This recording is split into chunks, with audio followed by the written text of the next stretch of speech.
So FNCS is in about 2 days, and right now, Fortnite Competitive has released an article explaining all of the rules for competitive coming up in the next few weeks. In today's video, I'm going to be going over all of those rules in detail and explaining exactly what all of them mean so that you guys cannot get banned during FNCS. They cover topics such as intentional disconnecting, region locking, and many, many more, so I hope you guys do stick around till the end of the video in order to gain all of this information. Be sure to use code SONATOYT in the item shop if you guys do want to support me, but let's hop into this video. Alright, so here we are at the Fortnite Competitive Rules Clarification section of the article, and this was published today, and it says by the Fortnite team. So as I scroll down, I'm going to start with this. I'm going to zoom in so that you guys can properly read it. It says, competitive players, with the start of Chapter 2 Season 6 FNCS on the horizon, we'd like to take this opportunity to reiterate our commitment to ensuring the integrity of competitive play of Fortnite, in order to make sure that everyone is on the same page when it comes to what is and what is not permissible in our tournaments. Let's take a look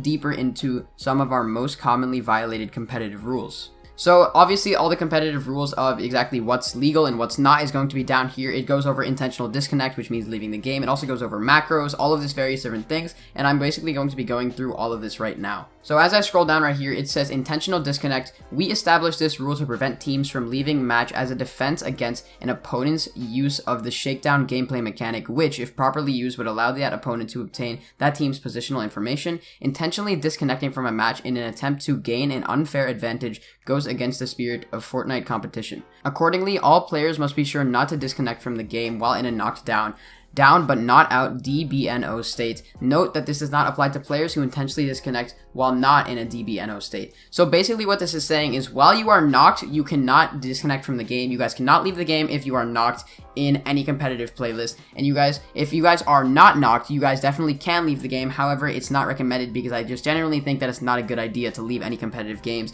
For example, in some other competitive games, there's like Overwatch, sometimes Valorant, you guys will sometimes get a ban for leaving a competitive game mode. So going down to a legal restart, it says in December, we amended our rules to specify that players can only have one entry using one Epic account into a tournament for a given session. This means that once you start a tournament as part of a team, you are locked with that team for the entirety of the tournament session. We established this rule to prevent players from restarting a tournament with separate account or with a new team after a poor start. It also says, please note, any attempt by a player to restart a tournament with a different team will trigger an automatic disqualification from that tournament, and players may also subject to escalating penalties for an additional illegal restart. With that in mind, be careful not to switch parties or teammates when competing in a tournament.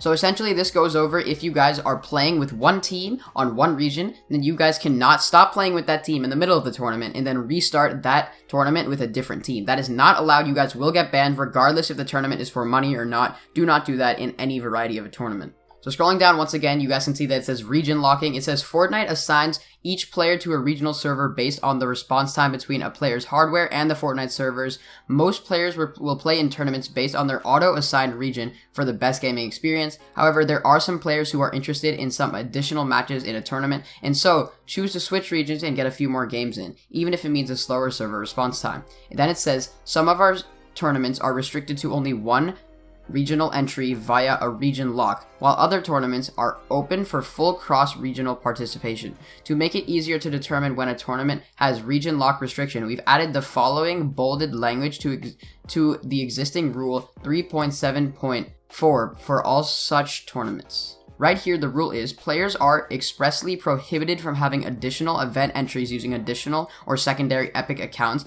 and or participating from more than one server or region. Here are a couple of examples from recent tournaments to help clarify. Cash Cups are not region locked. You may compete in the same Monday Cash Cup on EU, NA, and NA West server regions.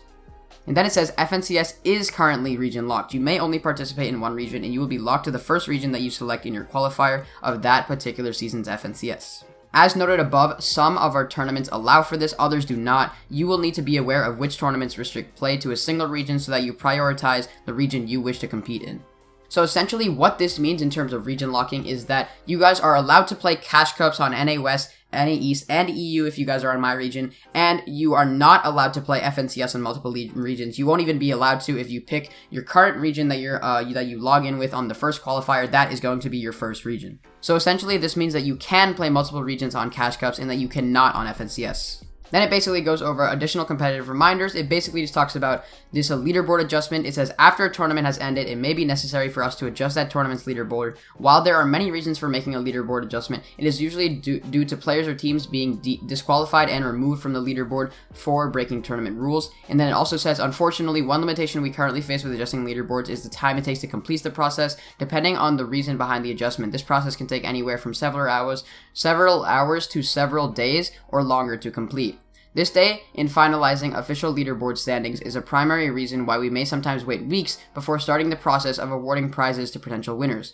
For tournaments that award an advancement to play in a future round like the FNCS qualifiers, we're unable to guarantee finalized leaderboard updates in the short window of time before the next round starts. Therefore, at the end of the round, the leaderboard at that moment is snapshotted, and those advancements are immediately awarded and considered final for the purpose of player or team advancement only. To summarize, for round-to-round advancement, we advance players/teams directly from a snapshot of the leaderboard at the conclusion of the round. For events with cash prizes, we delay distribution of those potential prizes until we're confident that the leaderboards are finalized. So basically what this means is that when you are qualifying for an event, so let's say that you qualify for FNCS round 2, if there's a cheater that's in the place above you and you maybe placed 11th and you didn't qualify for round 3 because you placed 11th, you will be staying at 11th until that issue is resolved, which can most likely take a lot of weeks. So most of the time, if you place 11th and there's a cheater above you, you're not going to be qualifying. Nothing on the leaderboard is going to be changed.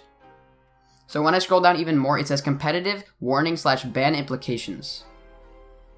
It says, players should always strive to stay within our rules, but they should also understand the consequences of falling out of line with those rules. Depending on the nature of the infraction, disciplinary actions can include but not be limited to a public warning, loss of session points, loss of prizes, or a disqualification from current or future tournaments.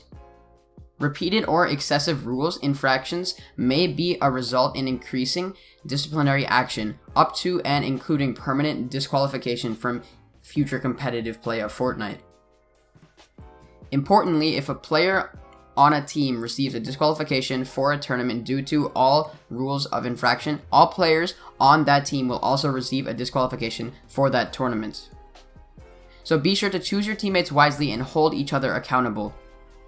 Disciplinary action can also be imposed for a certain player behavior outside of the game, including but not limited to harassment, toxic behavior, or promoting oneself as a banned or cheating player. In all instances, the nature and extent of the disciplinary action taken by Epic pursuant to our competitive rules will be the sole and absolute discretion of Epic. And then it basically goes over key remappers, saying, to be clear, key remappers are permitted within Fortnite. Players rely on these tools in certain hardware that applies the same effect in order to play the game. The spirit of our rules allow for players to reconfigure keybinds in a certain way that wouldn't be possible inside the game, including double movement on keyboards. Using these tools to automate multiple actions, example, mapping a single button to place multiple building structures, however, is not permitted. So basically what it says right here is that you're allowed to use the double movement softwares, but you're not allowed to use building or picking up weapon macros. Those are not allowed at all.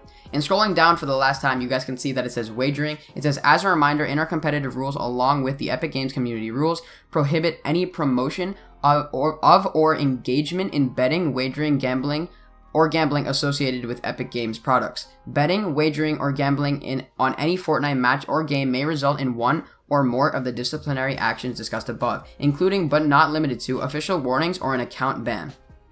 This hopefully provides additional clarity surrounding our competitive rules and in particular permissible behavior in our tournaments. Thank you for competing in Fortnite and helping to keep Fortnite fun, fair, and safe for all players. So basically for wagering, it says that wagering is not allowed by any means. I don't really care who you are. You cannot be wagering right now. And if you think that Epic Games won't find out, they 100% can. Epic Games has a bunch of different resources to find out. You guys should not be wagering under any circumstances. However, that pretty much sums up this article. If you guys did enjoy reading this article, please leave a like, letting me know that you guys did enjoy. And yeah, let's get on with the rest of the video. Anyways, guys, that is the video on exactly what the rules for Fortnite Competitive is going to be going into this FNCS. If you guys did enjoy, please consider dropping a like and subscribing to the channel down below. Be sure to check out all of my socials, they are in the description. But that's about it for this video, guys. Be sure to like and subscribe to the channel, and I will see you all in the next video. Bye, guys.